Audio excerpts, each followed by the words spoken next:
عام طور پہ لوگ یہ شکایت کرتے ہیں کہ میرے رشتہ دار اس قسم کے ہیں کہ میں ان سے اچھا سلوک کرتا ہوں لیکن وہ مجھ سے برا سلوک کرتے ہیں. میں ان کی زیادتیوں پہ درگزری سے کام لیتا ہوں، درگزر کر لیتا ہوں، لیکن ان کی بدتمیزیاں بڑھتی چلی جاتی ہیں. تو یہی سوال نبی علیہ الصلوۃ والسلام سے بھی ہوا تھا. چنانچہ امام مسلم رحمہ اللہ روایت کرتے ہیں کہ آپ کے پاس ایک صاحب آئے، کہنے لگے کہ میرے رشتہ دار ہیں، میں ان سے رشتہ داری قائم کرتا ہوں لیکن وہ رشتہ داری توڑتے ہیں. میں ان سے حسن سلوک کرتا ہوں اور وہ مجھ سے برا سلوک کرتے ہیں. میں ان کی زیادتیوں پہ درگزر کرتا ہوں لیکن ان کی بدتمیزیاں بڑھتی چلی جا رہی ہیں. تو نبی علیہ الصلوۃ والسلام نے فرمایا تھا اگر تم اپنی بات میں سچے ہو تو تم ان لوگوں کے منہ میں راکھ ڈال رہے ہو، اور جب تک تم اسی عمل پہ کاربند رہو گے، یہی کام کرتے رہو گے کہ وہ بدتمیزیاں کریں اور تم آگے سے اچھا سلوک کرو، اسی مشن پہ رہو گے، یہی تمہارا رویہ رہے گا، تو اس وقت تک اللہ تعالی کی طرف سے ایک مدد کرنے والا تمہاری مدد کرتا رہے گا. کس کی طرف سے؟ اللہ کی مدد چاہیے.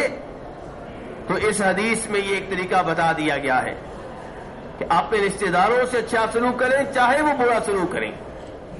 اور امام بخاری رحمہ اللہ روایت کرتے ہیں کہ نبی علیہ الصلوۃ والسلام نے فرمایا لیس الواصل بالمکافی، رشتہ داروں سے تعلقات قائم کرنے والا، صلہ رحمی کرنے والا وہ نہیں ہے کہ جس سے رشتہ دار اچھا سلوک کرے تو پھر وہ اچھا سلوک کرے. یہ حقیقی طور پہ صلہ رحمی کرنے والا نہیں ہے. رشتہ داری کو صحیح معنوں میں نبھانے والا یہ نہیں ہے. صحیح معنوں میں صلہ رحمی کرنے والا وہ ہے کہ جس سے رشتہ دار برا سلوک کریں، رشتہ داری توڑیں، قطع رحمی کریں، وہ پھر بھی صلہ رحمی کریں.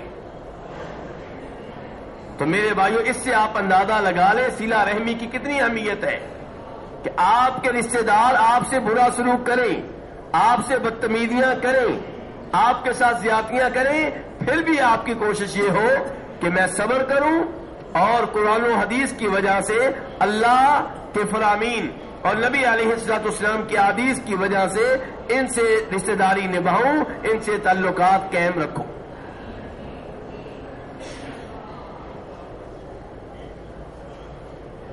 نبی علیہ الصلوۃ والسلام ایک حدیث میں فرماتے ہیں جسے امام بخاری رحمہ اللہ نے روایت کیا ہے کہ جو آدمی یہ چاہتا ہے کہ اس کے رزق میں اضافہ ہو، کیا ہو؟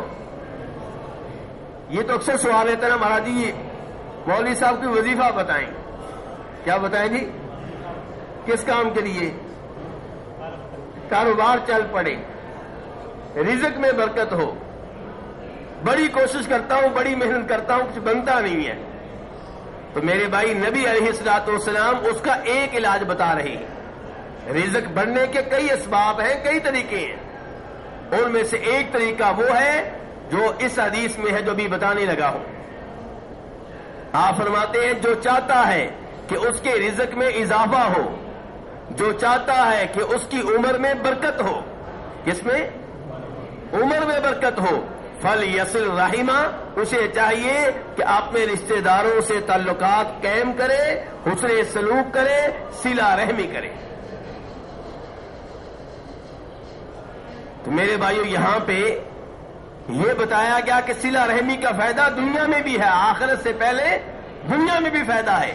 آپ کے رزق میں اضافہ ہوگا، آپ کی عمر میں برکت ہوگی.